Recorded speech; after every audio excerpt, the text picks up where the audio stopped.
Okay, well, it looks like everybody's been able to join our meeting, and I want to thank you and welcome you. I'm just taking a look. I'm sorry, I'm not looking right in the camera. I want to make sure everybody's in before we begin. And it looks like we are. I do want to welcome you. My name is Sue Orablo. I am the Executive Director of Undergraduate Academic Advising here at JU.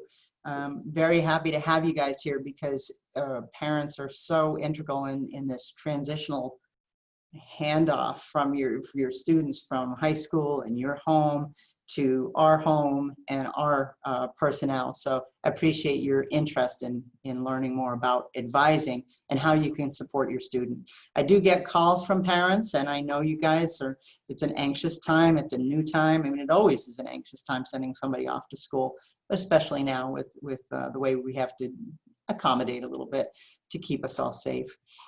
But I've been talking to parents, and the one thing they want to know is their student going to be okay? Is their student going to be able to get the services they need and the support they need? And yes, and you've probably been hearing that a lot in the different sessions. We are going to support your student. We are going to support you as well. So let's take a look at how that looks. All right, so the first things I wanted to do is tell you about academic advisors. Who are they? Where are they located? Well, we do have an academic advising center, and this is the center that I oversee. And our mission is to provide support and direction to our undergraduate students. We want to facilitate personal and academic growth, professional growth, and promote informed decision-making. And that's such a key. How do we get your students to think about what their options are, explore those, and make some decisions? And we call it informed because we don't want them to just do that randomly. We want them to be able to do that methodically, and that's where you come in as well. So we do work with freshmen. We work with sophomores. We'll be able to work with your student for a good 2 years if they're an incoming freshman.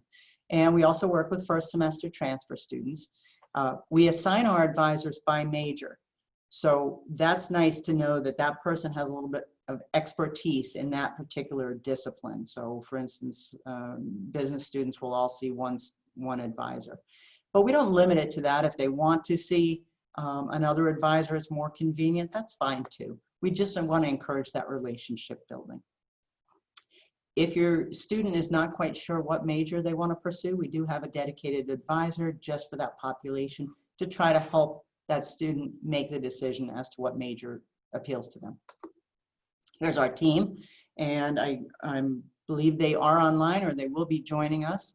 But in addition to myself, our advisors are Cheryl, Kevin, Michelle, and Travis. So you'll hear their names and I'll show you where to find them. But that's one of the first questions you want to ask your student. Do you know who your advisor is? Very, very important. In addition to those of us that work in the Academic Advising Center, we do have specialized advisors. And those, your students, if they're part of these groups, they probably already have met this person. But for instance, athletics. Sometimes a student may not even come through our office. They may work directly with their athletics advisor, and that's perfectly fine. They have a very prescribed set of needs. So they're welcome to work with us as well. But if they've connected with athletics, that's great. Same thing with honors or university scholars. These programs and our OTC as well, they have strong connections with their students. They have very nuanced programs. So we work together as a team with your student, with the Academic Advising Center, and with these specialized advisors. Now we also have faculty that are involved in working with your student. And the faculty come in the form of either a mentor or an advisor. So when they first start their program, and it may not be right this minute, but by the time we get them settled in their classes in the fall, they'll have assigned what we call a major advisor, which is one of the folks that I showed you. And then they'll have a general advisor who would be a faculty member. So for instance, if they're in the aviation program, certainly we want them connected with somebody in the aviation program, just as a mentor to help them talk about the field of aviation much more thoroughly than we can. Once they become juniors, we then transition them away from the Academic Advising Center towards a specialized faculty advisor. And that person will help them with their junior and senior years, if there's any kind of substitutions they need to make or modifications to the degree, the faculty can make those decisions along with your student. So we'll work them along. So if you hear that their advisor changed, or when they hit that junior year, if they're not sure who their advisor is, again, there's ways we can always help them. But we in the Academic Advising Center will always serve as an anchor for them. So sometimes when we talk about academic advising, people think that that means scheduling classes. And honestly, this first semester, that's what a lot of the first session is about. Some of you may have already sat in on an advising session, but we are trying to help your students get into classes and get a schedule that makes sense for them their first semester. But we're much more than that as well. We are a repository of comprehensive information for students. We help research inquiries that they have. Maybe they want to find out about something, or maybe they want to problem solve something. They hit a barrier of some kind. So we will help research their issues. We will help make recommendations. We won't tell them what to do, but we can certainly help them see the different options. It's our responsibility to be timely in our communication. We do appreciate already your patience, your students' patience. It's, as you know, everything's a little bit different now, but we are working our hardest to get to you as soon as possible, hopefully within 24, 48 hours. So we're working very diligently at that, but please forgive us if during these high peak periods, if we don't meet that goal, it's simply because we're busy with working with all the students. But we hope that you always feel connected to us. Our advisors are responsible to be available and responsive. They need to be able to respond to your inquiries and your students' inquiries, more importantly, their phone calls, their emails, if they come into campus, be able to help them. And we very much want to be a student advocate. So our focus is all about your student.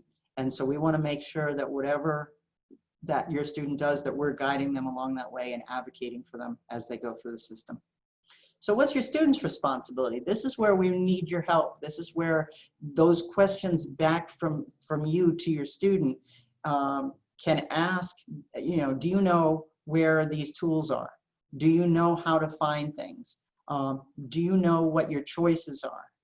You can help them ask questions. Now, a lot of times a freshman will come in and be very quiet and very intimidated and kind of, yes, because they're not used to participating in these decisions. Like in high school, they had a lot of decisions made for them. So we're going to try to teach them to do that, but we also hope that you can teach them how to do that as well. Please encourage them to read their emails. I know that this generation is all about quicker and quicker responses, but especially in this virtual environment, it's the best way for us to give them the information they need. So please make sure they're reading their emails every day, the Jacksonville emails. They are going to need to know and adhere to policies and deadlines. So by saying, I didn't know this, that doesn't exempt them from it. So it's very, very important. And we'll talk about resources and where you can find those things. We ask that they prepare ahead of time. When they come into an advising session, that they've already accessed some tools and information. Again, I'll show you.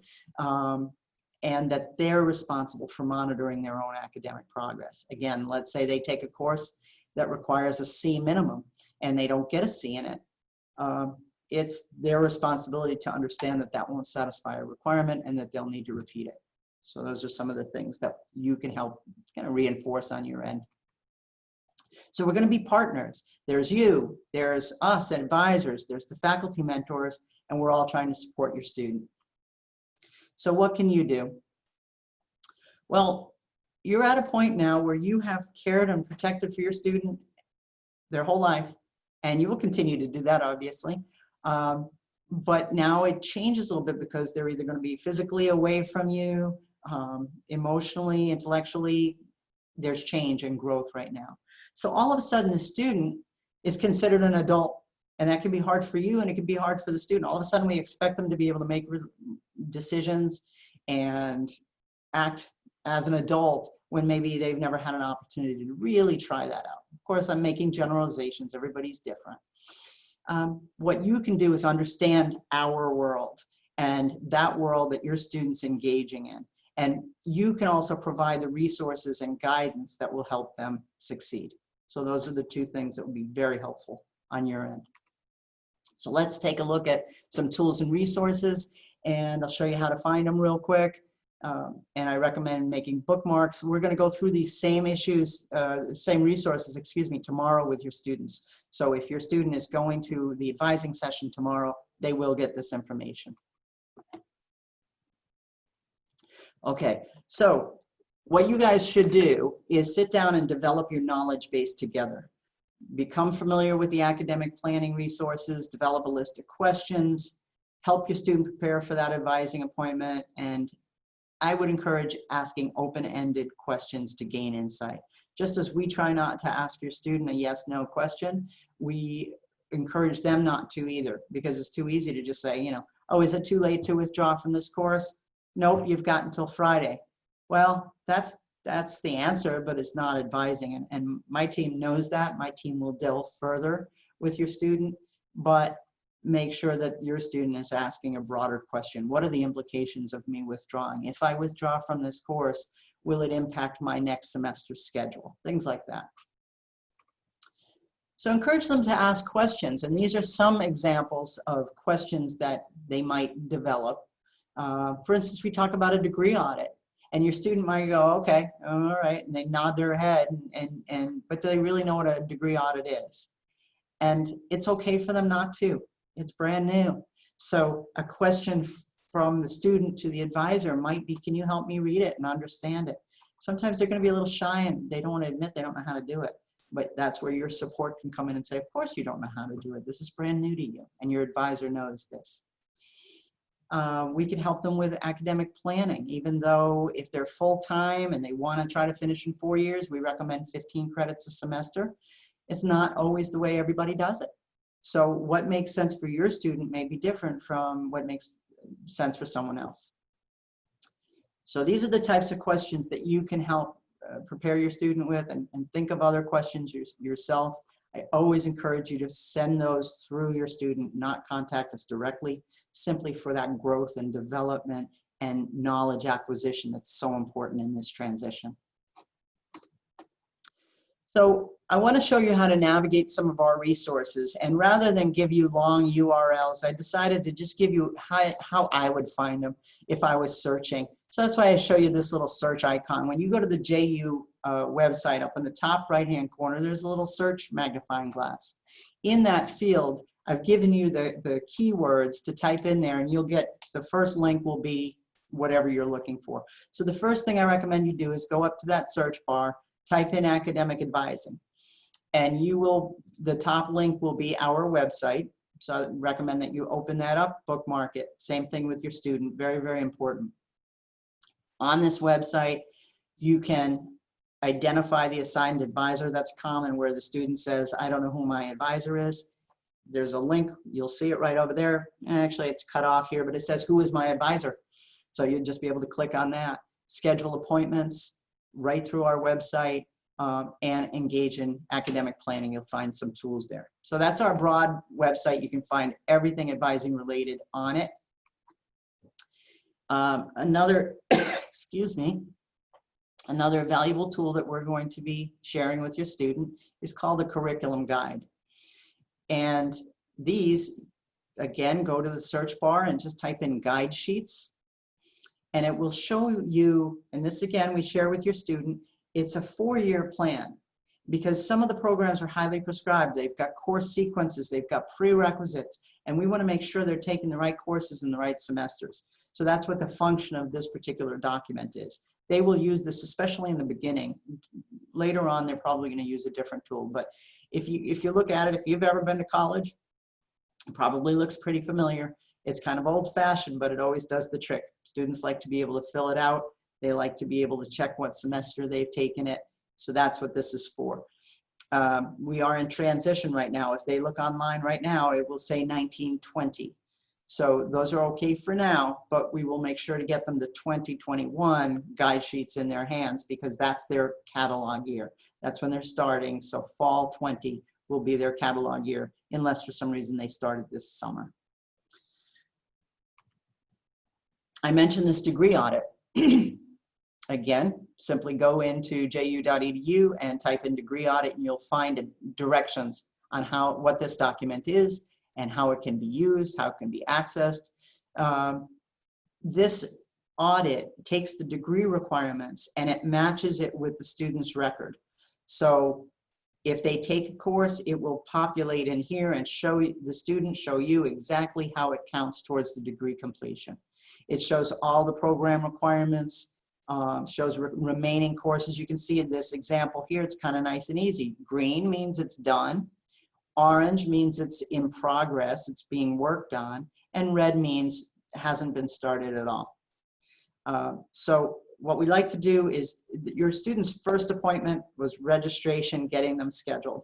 We encourage them, and we'll tell them again tomorrow, probably somewhere around September, we're going to ask them to come in again, sit down, run this degree audit, and really learn how to use it. And then that will be the impetus for them to continue on independent academic planning. Not that they don't need us, but they should be able to read this and review it and identify courses they still need. So it's a great document that they should access every semester. Okay, the academic catalog is a very valuable tool. It's, again, just type in academic catalog in the search bar. But these are going to be the requirements that are in effect for your students. Basically, it's not a contract, but it's close enough. It's the requirements that are in place as of the time your student starts. So again, if they're starting in fall, it would be a 2021 catalog. If for any reason they were to stop out for more than a year, they adopt a new catalog when they come back.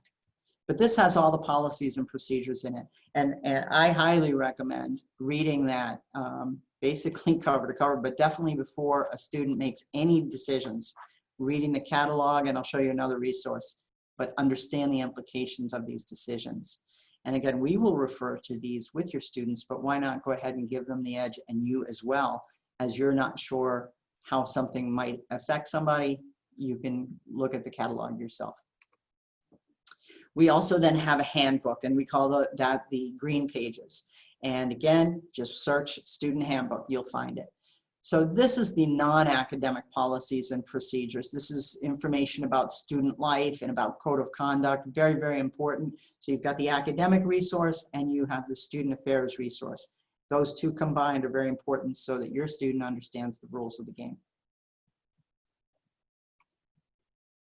The academic calendar can be found just by typing in academic calendar, nice and simple. You'll see that 2021 calendar up there now. And your students should always access this and know exactly what deadlines there are, because it'll show you when the semester starts, when it ends, when they can register. Very, very important. You don't want to, if your student has an opportunity to register earlier than they get around to. Big difference. Again, if you've gone to college, sometimes you've just got to grab those seats when you get them. So they definitely want to know when registration opens for them so that they can have an opportunity to choose from more classes. Also, if for any reason they need to make adjustments to their schedules, we hope that it works out fine. Occasionally, maybe it's not, something changes and they need to either make a change. For instance, the first week of classes, sometimes we do what's called drop add, where a student gets into one class and realizes for whatever reason they don't want to take that class, there's another one they would rather take. They can make those adjustments, and they can make them on their own through something called self-service. But we advisors are available to answer any questions about that if they want to. But all those dates are in here, so that's very, very critical. They should put these dates on their calendars, on their phone, if they're able to do that. Okay, so at this point, I turn it over to you guys and see if we have any questions. Let's see, I will just scroll back here. So one of the questions that I know came in to me personally was that a family member said that they're finding that a lot of the core classes are already filled and that there's students already on the wait list. How do they make sure that their student takes the appropriate classes to be able to graduate on time? Okay, good question. So the first thing we want to do is make sure your student has at least 12 credits registered. So that does not mean wait list. So 3 credits registered and 9 credits wait list is not a full-time registration. And you probably have already seen that with your bill and financial aid. So the first thing we need to do is get them in any 12 credits we can. And the advisors are really good at the nuances of that. The wait lists are fine. Let's say they register for 12 and then they're waitlisted for some other courses. Then if they get notified, they'll get an email that says, hey, a seat's opened up in this class. Do you want it? And the student will have 24 hours to get that seat. If that happens, then they can drop the other course that they didn't want. And they can do this again, all online, all through self-service. They should, hopefully when they met with their advisor, they've been shown how to do that. But the other thing is that daily that is changing. We've got the registrar out there contacting academic departments and asking them to open up more sections. We've got students who change their mind and drop courses. Though as soon as they do that, another seat opens up. But that is in real time. So what I recommend you do is you either check that once a day. You can check the course catalog once a day, or you can check it multiple times a day to be able to see if anything's opened up that you really want. And again, if your student doesn't know how to do that, or you don't know how to do that, you can contact us and we'll show you how. But I recommend, don't wait for us. You check it every single day. Because if a seat becomes open on a Saturday night, you want to grab that. Kristen, did you want to read these others, or should I just go ahead and read through them? It looks like your advisors have been doing a great job of answering some of the questions, but just in case anyone might be on their phone and it's hard to see the chat, it looks like there's a question about when AP scores will be evaluated, and Travis said that the registrar's office will be working to kind of check on those as they come in, and the student can check with their specific advisor if they have any questions about that. How you find who your advisor is. Travis got to that as well. And that's generally who they want to go to so they can have that consistent communication and kind of know a little bit about the student and what their goals are, but that they can also see another advisor if it is kind of a quick question, wanting to do something timely as well. Let's see what else we got. Some questions about the catalog and where to find that online. And where to see the course descriptions. Can you maybe go over that a little bit again? Okay, I'm seeing some other questions here too. I don't know if this one's ahead. The catalog year of entry is program they need to follow. Are older editions available online? Yes, they are. Just go to academic catalog. Will students get a hard copy of the student handbook upon arrival? I don't know that. Oh, here we go. Yeah, online. That's what I was going to say, Michelle. Paper versions, I don't think they give those out at all. Descriptions of courses. The best place to find those are in the academic catalog. So again, just go to the search bar, type in academic catalog, and you'll find the catalog for 2021. I believe it's 2021 is up there. There's web version, there's a PDF version, and then you can search that by course description. So it just depends on how you like to search, whether it's the web-based or the PDF. The other thing you can do is in the self-service, which again, your advisors will show you how to access. Within there's something called a course catalog. Course catalog is a little bit different from an academic catalog. The academic catalog are the rules of the game, right? Those are the catalogs. If you went to college, you remember them. Back in the day, we did have paper copies that we would get, hold on to. But a course catalog is simply a listing of, it's the class schedule. We call it a course schedule or a course catalog here, but it's really the class schedule. So when you see a course on there and you're interested in it, you just click on the link, the name of it. If it says ACCT, whatever it might be, you click on that and it will give you the description, including the prerequisites for that. And a prerequisite, just to define some things you may not be familiar with, a prerequisite is a course that's required before another course. A co-requisite is a course that's required at the same time. So like a biology lecture and lab might be required at the same time. Those are called co-requisites. Whereas a prerequisite would be course, maybe an English course that would be a prerequisite before a literature course. Okay, so the 2021 catalog, yes, it should be up. We're hoping that it will be up by the start of the term. We're all working real hard to get those tools in place for you.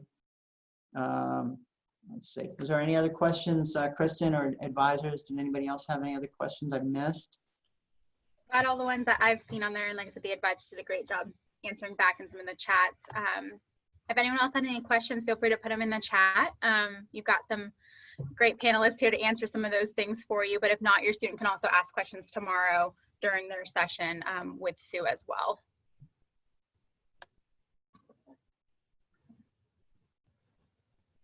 Give it a couple seconds and see if we get anything else in here. What are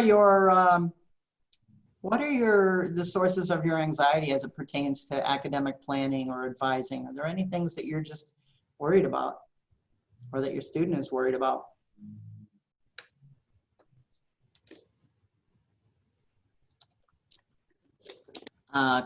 Kristen, do you know the answer to that? When's the student session tomorrow? Let me look that up real quick. Let me see if we get to it quicker. It's 2 o'clock. Sorry. There you go. And that will also be recorded. So if the student's not available to watch it live, we will also have the recording on the YouTube page. Okay, and Catherine had one course canceled. So yeah, make sure she's at least 12 credits, but 15 if you'd like to try to keep her on track for 4-year plan. If it's a 12, it just means that she'll catch those 3 credits up sometime. It could be a summer, it could be an extra course in another semester. All right. For course registration, is it all self-service or are there certain classes that need to be approved? You'll see that when you go into the course catalog. It will actually tell you what the restrictions are on there, and some may say instructor approval.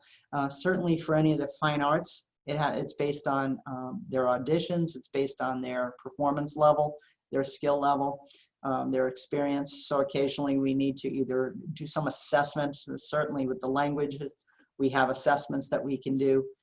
Math, same thing. So what's going to happen their first semester, we're registering them, and there is a hold on their account. So if they haven't met with an advisor, that hold will be removed. It's just to make sure that we get the chance to meet them. And then the second semester on, they get to register for whatever they want. So that's why it's so important that they make sure that they're making informed decisions. And if they know what they need and they've made a plan with the advisor, great, they can register on their own. They don't need to wait for us. It's a habit that we're trying to break students of, and that is thinking that they have to come to us for registration. They do not, as long as they know what they need to take. And it's always a good idea every semester to just touch base with an advisor. It doesn't have to be at registration time. I recommend doing it before registration opens so that they don't have to wait to see an advisor. So go ahead and meet, review your degree audit, review your 4-year plan. If you know what you need to register for, you certainly can do that yourself. And once your student has met with an advisor this semester, if they want to make a change, they can. Just be careful with that. You know, if they want to change from the same math class from one time to another time, you don't need us for that.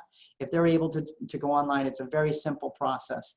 They can do that. But if they're not sure, well, if I don't take math, what else can I take? That's when they come to us.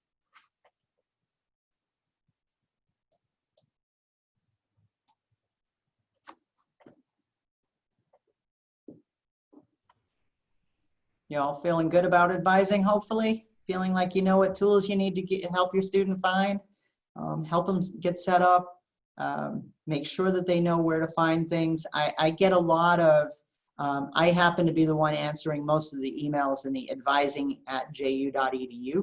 So you may have heard from me already if you've written there or your student has. But I'm getting a lot of questions of things that, for instance, a student, I might tell a student that their advisor is Cheryl, and then they write back to me and say, hey, I need to change my appointment with Cheryl.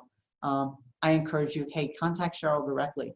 You don't want to go through that middleman. You don't want to wait for me to tell you that when you could contact Cheryl directly. So make sure that they have those resources that they are going to need to access. I'm telling students to create on their inbox, create an advising folder. And of course, this goes true for all the offices that we have, but they could just drag and drop our emails into that advising folder so they can quickly see who they've worked with, what information we've provided them. Okay, do students need to be in contact with academic and honors advising, or is in this case just honors? We'd love to have both. We have different relationships. Your honors advising folks and Dr. Havastu are so engaged and so supportive, and they're going to love working with that team. But we want to work with your student too. So it's just sometimes we will just, we tend to be a very neutral place where students can talk, can ask questions, can express themselves, their concerns. So sometimes we help them just with the broader picture of coping with college, and you know, maybe even something as simple as, you know, I don't know how to talk to my professor. I'm supposed to talk to my professor because I don't think I'm doing that well, but I'm scared to death. And we might be able to sit down and help them and kind of role play that a little with them. So we would like them to be with both the honors program folks who are faculty and the professional advisor, just so again, we reinforce that support for them.